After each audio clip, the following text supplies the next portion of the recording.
Après une longue bataille, la première vague s'est finalement terminée, et le système de notification a indiqué que la deuxième vague commencerait dans 3 heures. Certains joueurs se tenaient debout, sans force, car ils avaient eu beaucoup de mal lors de la première vague. Mais il y avait aussi des joueurs qui se soutenaient les uns les autres et commençaient à leur dire de ne pas se surmener et de se reposer davantage, car la deuxième vague allait bientôt commencer.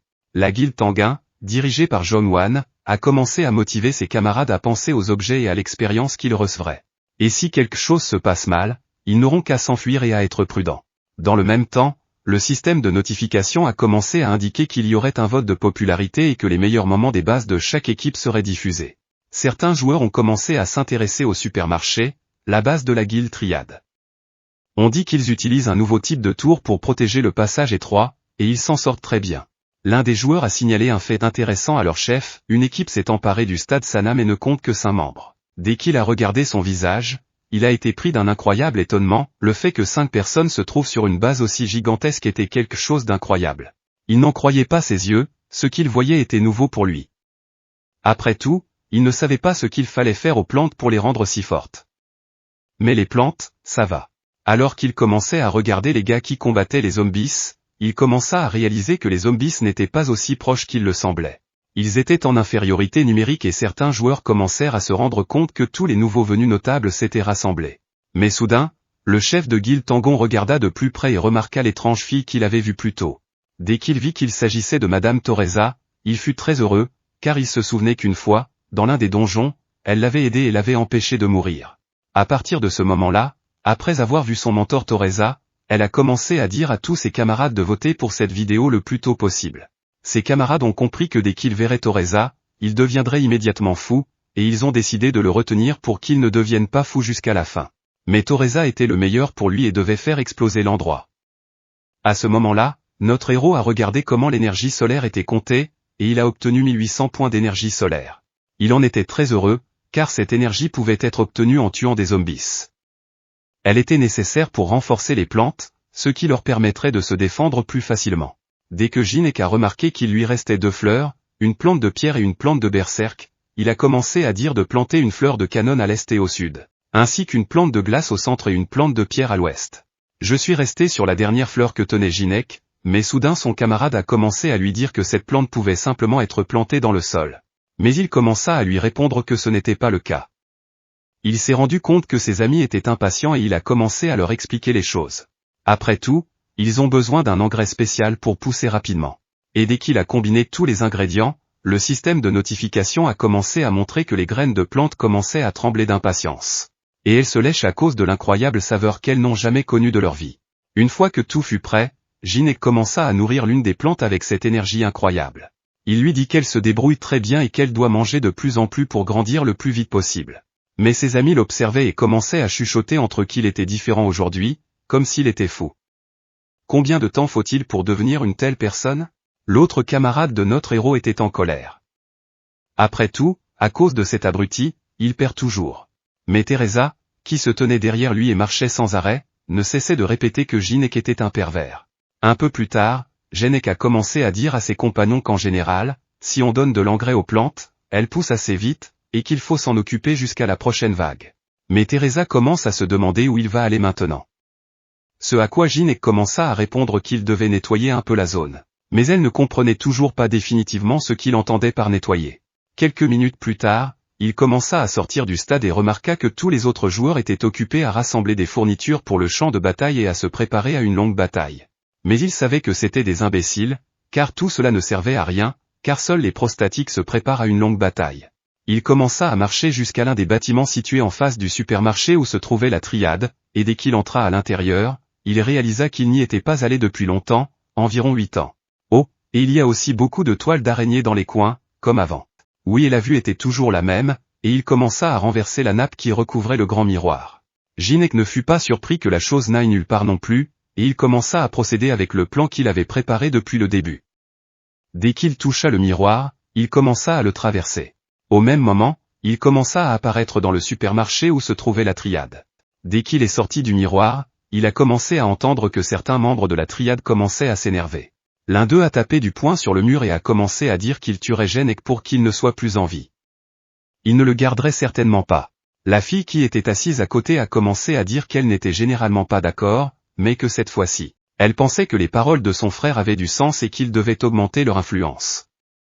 Mais il n'est pas nécessaire de faire équipe avec quelqu'un qui ne peut pas être contrôlé. Mais son frère a été surpris, car il n'arrivait pas à croire qu'elle se rangeait finalement de son côté. Et leur nouveau chef a commencé à dire qu'ils avaient eu de nombreuses réunions secrètes avec des gens de l'extérieur. Mais contrairement à Jinek, personne ne pouvait les révéler. Il se demandait comment il avait révélé leurs identités, et peut-être que s'il l'éliminait comme Anne l'avait dit, il n'y aurait pas lieu de s'inquiéter.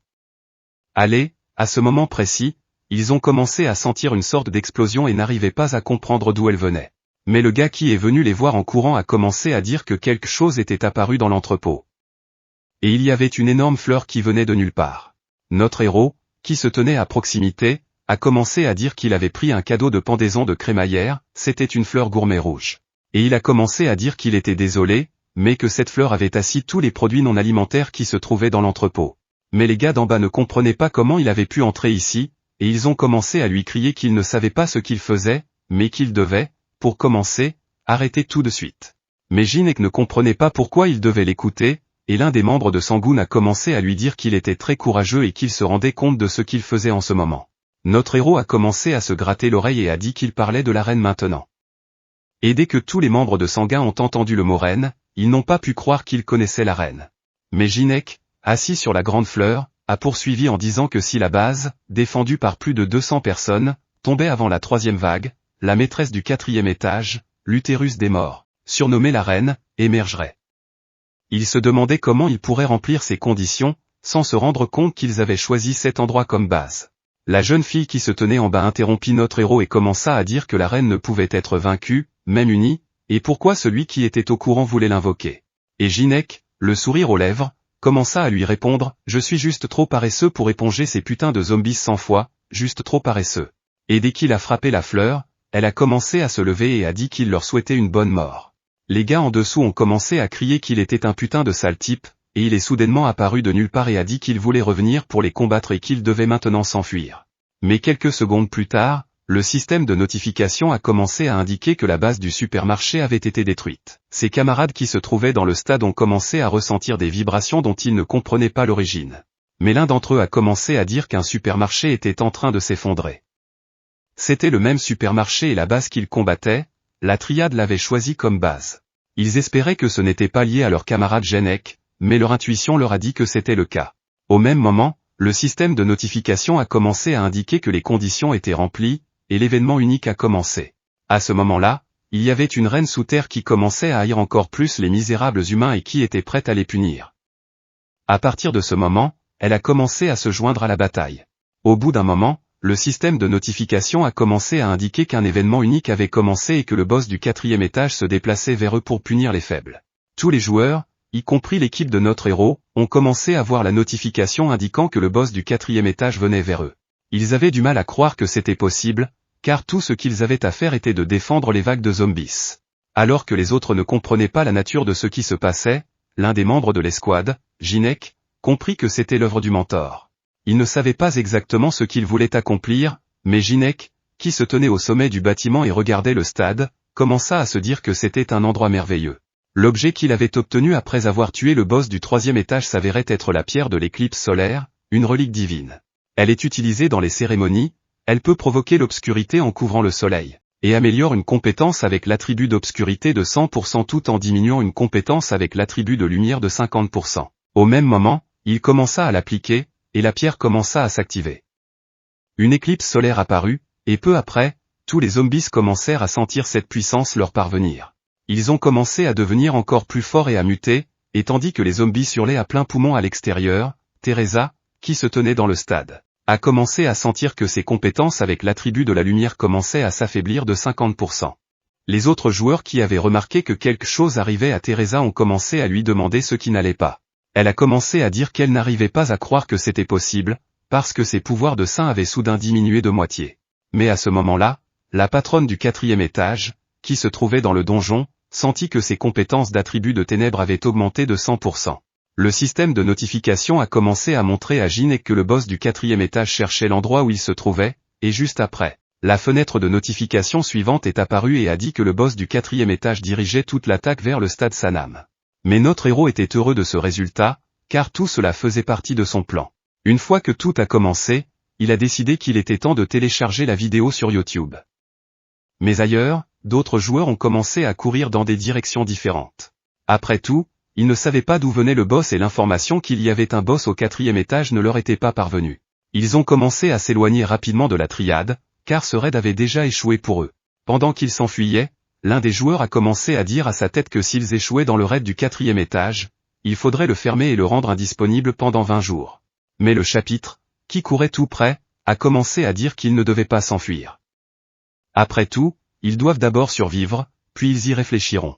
Quelques minutes plus tard, les téléspectateurs qui avaient commencé à regarder la vidéo téléchargée par notre héros ont commencé à discuter du type de plante que l'on voyait dans cette vidéo. Il a même échoué à l'une des premières vagues et tout le reste, et le fait que l'escouade comptait plus de 300 membres, et pas seulement, a fait en sorte que le patron soit réveillé. Et c'est une honte.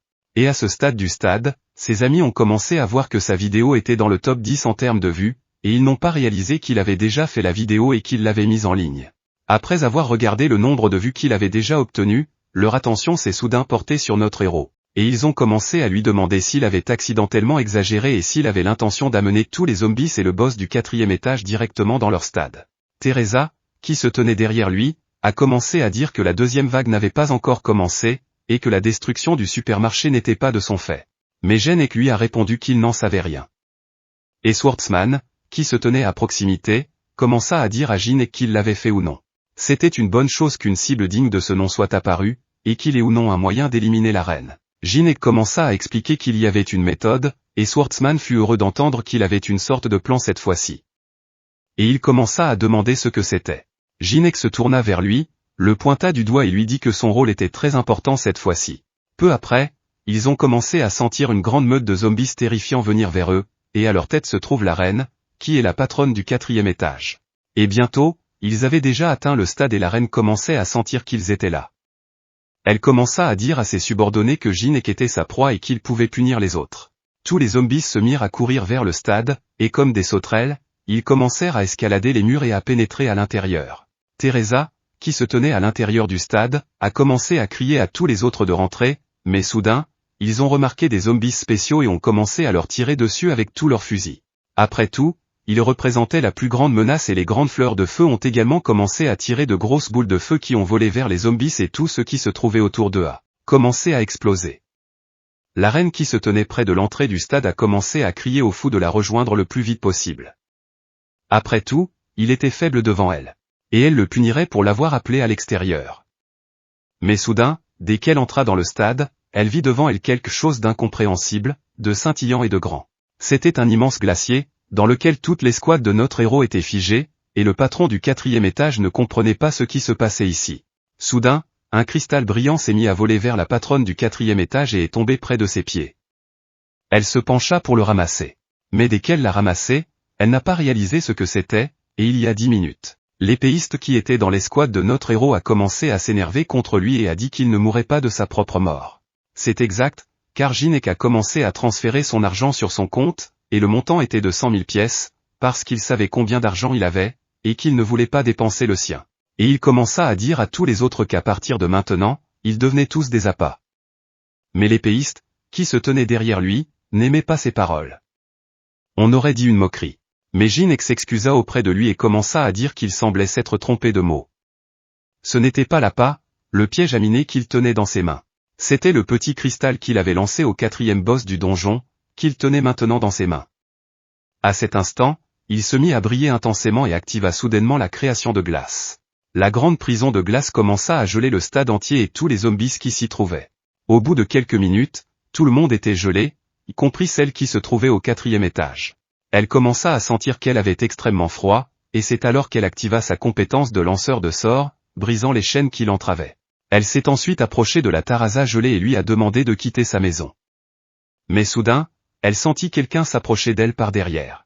Dès qu'elle tourna la tête, elle vit Jenek, qui commença à utiliser sa compétence respiration silencieuse et activa la compétence pas d'épée du roi démoniaque. Il se mit à courir à toute vitesse vers la forteresse, mais il se sépara brièvement de la reine. Elle commença à lui crier qu'il ne pouvait pas aller dans sa forteresse ou qu'elle le tuerait. Pendragil est la matrice des morts, surnommée Reine. Son niveau, ses compétences et ses attaques au poison mortel font d'elle la patronne du 4e étage. Elle est forte dans tous les paramètres, sauf l'intelligence. L'essentiel pour passer le 4e étage est de protéger la base, et cette règle s'applique non seulement aux joueurs, mais aussi aux zombies. Et maintenant, puisque la reine est dans le stade, cela signifie que la défense de sa base est affaiblie, et Jinek courait à toute allure droit vers son repère pour le détruire. Mais soudain, il se retourna et vit que la reine se mettait à courir derrière lui, et il commença à réaliser que, d'une manière ou d'une autre, elle avait rapidement compris son plan. Mais il était déjà trop tard, car il s'en était bien tiré, et il devrait avoir assez de temps pour tout ce qu'il avait prévu. Mais soudain, Jinek commença à voir qu'il y avait d'autres zombies devant lui. Oui, des mutants aussi. Et ils attendaient que quelqu'un s'approche d'eux. C'est alors que notre héros accéléra et commença à activer ses compétences Sword Graveyard et Evanescence Protection. En se balançant, il était déjà prêt à détruire tous ceux qui se trouvaient sur son chemin. En un instant, tous les zombies furent coupés en deux et commencèrent à tomber au sol. Et dès que notre héros eut fini, il remarqua qu'il avait une goutte de sang de zombie sur lui. Et pour lui, c'était tout aussi dégoûtant que la dernière fois, lorsqu'il avait passé l'épreuve de la tour et qu'il avait décidé de tout finir rapidement, pour ne pas se salir davantage. Après tout, le drapeau qu'il voulait détruire et ainsi vaincre le boss du 4e étage était sur le point d'apparaître devant lui. Mais alors qu'il commençait à s'approcher de plus en plus du drapeau, quelque chose a soudain basculé et une Big Red Wave a déferlé sur la tête de notre héros. Il se rendit compte qu'il y avait enfin un gardien pour protéger le drapeau de Butcher Queen. Mais Jinek ne voulait pas rester sur place et se mit à courir droit sur lui, même s'il ne savait pas comment s'y prendre cette fois-ci. Après tout, le grand boucher gardien le regardait déjà droit dans les yeux et voulait le couper avec ses grands ciseaux. Mais dès qu'il s'était lancé, ses ciseaux ont heurté les katanas qui se trouvaient dans le sol et il n'a pas pu les couper. Et à ce moment-là, notre héros était déjà dans les airs et commençait à activer sa compétence d'élément de feu. De toute sa vitesse, il frappa le boucher en pleine tête avec son feu, et sa tête commença à brûler.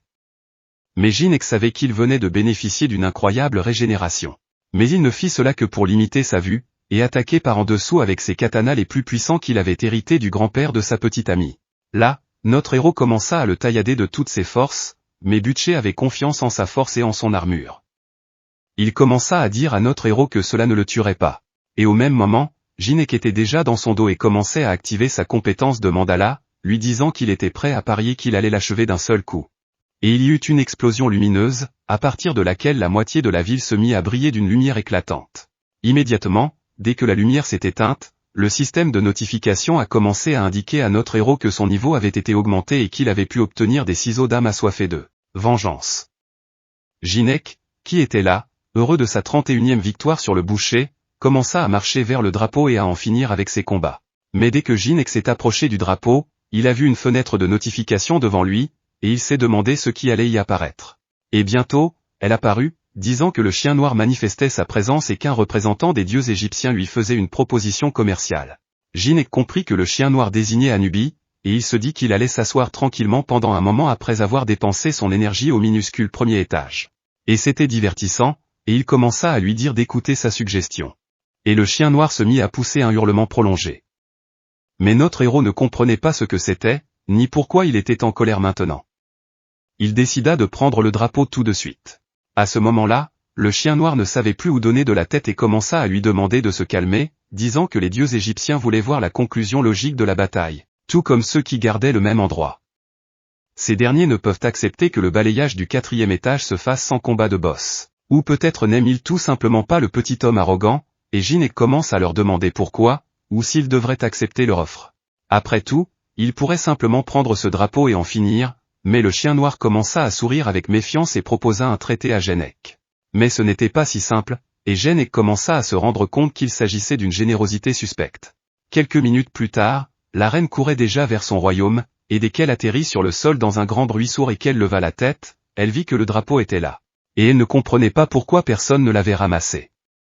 Mais à ce moment-là, Jinek a commencé à lui dire qu'elle lui demandait pourquoi il n'avait pas ramassé le drapeau. Il l'a eu et ne l'a pas eu dans une victoire facile. Tout ça parce que quelqu'un l'a obligé à se battre contre elle et qu'il a déjà obtenu une avance. Il ne peut donc pas prendre le drapeau tant qu'il ne l'a pas vaincu. Mais la reine n'a pas compris ce qu'était l'avance, ni qui lui a dit de la combattre.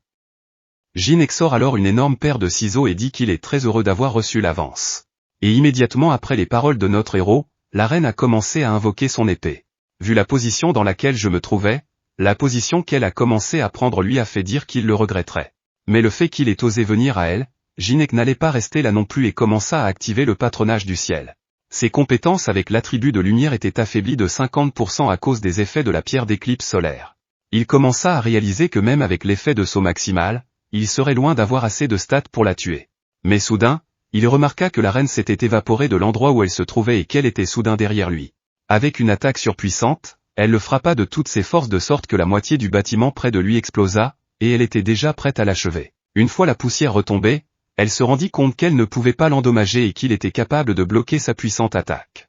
Jinek commença à activer sa compétence de mandala et à se préparer à combattre, mais la reine commença à prendre son visage et à lui dire pourquoi il n'allait pas mourir, commença à lui demander de disparaître. Mais immédiatement après ces paroles calmes, un énorme cri retentit, disparaissez. Et rapidement, de toutes ses forces, la reine commença à attaquer. Mais notre héros activa sa compétence démonique Sword King Steps et, à toute vitesse, commença à sauter sur le côté, échappant ainsi à ses attaques. Tout cela parce que sa vitesse de déplacement avait augmenté de 70%. Immédiatement après, il activa sa compétence de création de glace, et d'énormes blocs de glace commencèrent à apparaître près de la reine. Elle commença alors à geler en l'air, et il la frappa de toutes ses forces. Il ne parvint pas à l'attraper avec une telle attaque, et dès qu'il rebondit sur le côté, Jinek réalisa que ce n'était pas suffisant. Immédiatement après avoir dit cela, la reine s'est précipitée sur lui, car elle était très en colère à cause de ce petit homme effronté. Et dès qu'elle a sauté sur la montagne et voulu frapper avec sa grande épée, notre héros a commencé à activer la compétence de création de glace, et ses yeux ont commencé à geler. De ce fait, elle ne put rien voir, se contentant de tomber au sol et de se tenir la tête.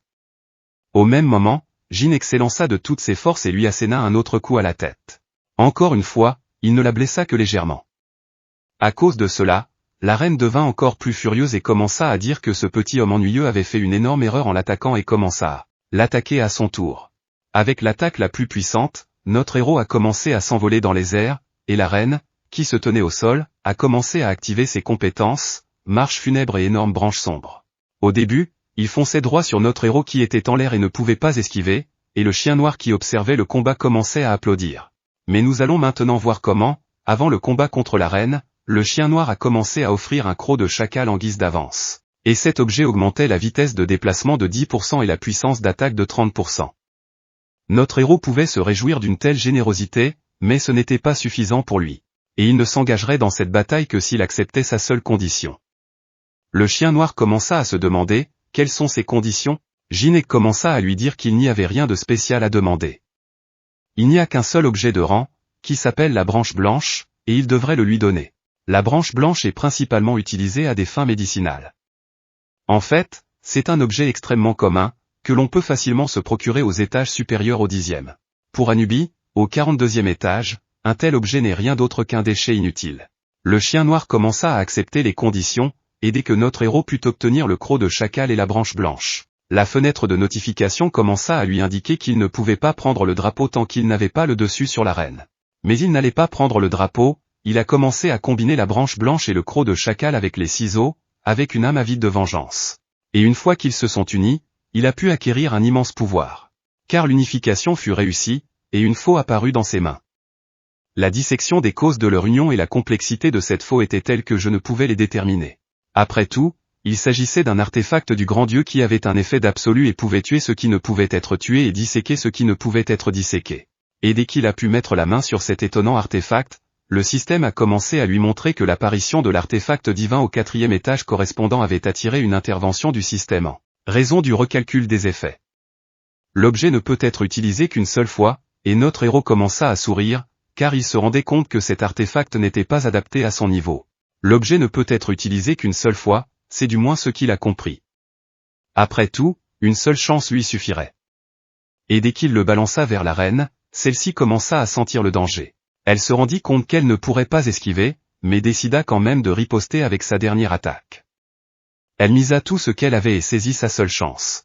Sa grande épée vola vers notre héros, qui se déplaçait lui aussi à une vitesse terrifiante vers la reine.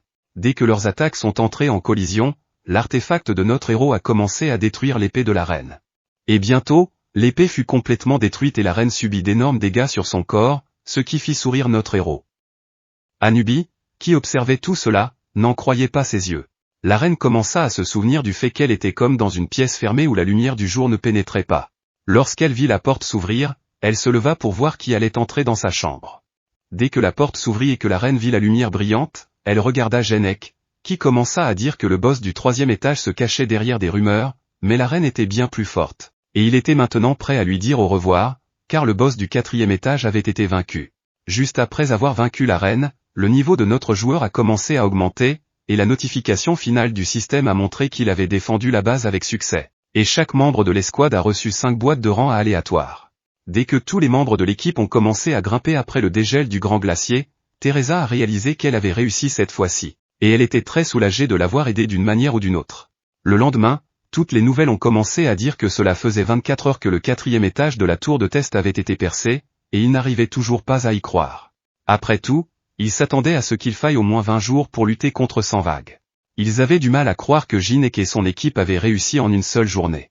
Un peu plus tard, alors que la nouvelle s'était calmée et que l'excitation était retombée, Jinek entra dans l'un des établissements et dit à ses amis que même s'il était en retard, il devait emmener quelqu'un avec lui. C'est Alice qui a commencé à entrer après lui en disant que la salle de banquet était plutôt en désordre. Les gars qui ont vu Alice ont compris qu'il s'agissait de la même personne qu'ils avaient rencontrée récemment.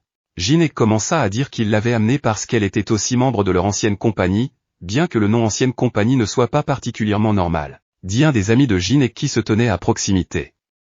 Mais soudain, notre héros a remarqué qu'il ne voyait pas Teresa et a commencé à demander à ses amis, où est-elle? La fille qui se tenait près de lui a commencé à dire qu'elle serait à environ 1 heure de route et lui a conseillé de partir sans elle. À ce moment-là, Jinek a commencé à tourner la tête et a vu un visage familier. C'était Schwartzman, qui était assis à la table la plus proche. Jinek commença à dire qu'il ne pensait pas qu'il viendrait, mais qu'il était venu quand même. Et Schwartzman commença à lui répondre qu'il n'était venu que pour apprendre la méthode secrète pour obtenir des récompenses aléatoires. Jinek, se rapprocha encore plus de lui et posant sa main sur son épaule, commença à lui dire qu'il allait lui révéler ce secret, et qu'il n'avait qu'à s'asseoir et boire un verre avec eux. Immédiatement après, la porte s'ouvrit et le reste du groupe commença à entrer. Dès qu'ils furent entrés, ils commencèrent à saluer Jinek et à lui dire qu'ils félicitaient leur président d'avoir réussi à terminer le 4e étage. Lorsque tout le monde s'est rassemblé, Jinyeok a commencé à dire aux gars de manger autant qu'ils le pouvaient. Après tout, en l'honneur du nettoyage du 4e étage, Alice paie pour tout le monde avec ses 2 pièces. Un peu plus tard, beaucoup de viande et de bière avaient déjà été apportées sur la table, et tout le groupe était déjà assis et en train de boire. Certains discutent entre eux, d'autres se contentent de manger. Mais Alice, qui était assise à la table et regardait la viande, n'arrivait pas à croire qu'elle pouvait manger tant de choses délicieuses pour seulement 2 pièces de monnaie. Elle commença à manger la viande, car elle avait déjà goûté de nombreuses sortes de viande, mais la saveur de celle-ci était d'un tout autre niveau. Et dès que notre héros commença à prendre une des cuisses de poulet avec sa fourchette, l'atmosphère changea et commença à menacer Jinek. Il se rendit compte qu'il valait mieux ne pas l'ennuyer et lui dit de manger elle-même. Après cela, elle redevint immédiatement une petite fille normale et gentille, et commença à remercier Jinek pour cela. Après tout, elle n'oublierait jamais un tel geste. Mais Jinek ne pensait qu'au fait que personne ne dirait rien sur le fait qu'elle était l'une des plus fortes résidentes de la tour. Certains des hommes assis à proximité commencèrent à discuter de qui était qui. L'épéiste commença à dire qu'il avait été étudiant à l'école de médecine. Même si c'était difficile à croire, à ce moment précis, Teresa, qui était la dernière à entrer dans la pièce parce qu'elle était en retard, a ouvert la porte. Dès que la porte s'est ouverte, elle est entrée et a demandé à tout le monde de l'excuser pour son retard. En voyant Teresa, tous les nouveaux arrivants se sont mis à courir vers elle pour prendre des photos. Jinek, qui observait tout cela, se mit à sourire, car il se souvenait qu'auparavant, lorsqu'il se rendait à la tour d'épreuve, il était seul, mais qu'à présent, il voyait devant lui beaucoup d'amis et de bonnes personnes, qui l'aideraient toujours. Alice, qui avait remarqué ce sourire étrange, commença à lui demander pourquoi il souriait. Mais Jinek lui répondit qu'il était simplement heureux d'avoir des amis. Une fois la fête terminée, Jinek s'assit dans son appartement et regarda ses statistiques. Il fut surpris de constater qu'il avait gagné 3 niveaux. Après tout, il pensait être sur la voie la plus parfaite auparavant. Mais maintenant il progressait si vite qu'il ne pouvait même plus se comparer au passé, et ce grâce aux changements qu'il avait reçus. Une fois le jeu devenu réalité, et surtout qu'il n'avait pas perdu, il décida de regarder la récompense pour le 4e étage.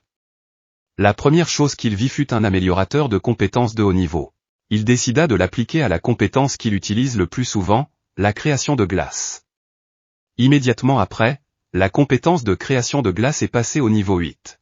Dans l'hôtel, après cette modification de la ventilation, l'air froid a commencé à entrer, encore plus froid qu'avant, et le personnel a commencé à se plaindre que quelqu'un avait allumé l'air conditionné. Le personnel s'est plaint que quelqu'un avait allumé le climatiseur. Ils avaient maintenant froid, mais le directeur a dit qu'il était responsable.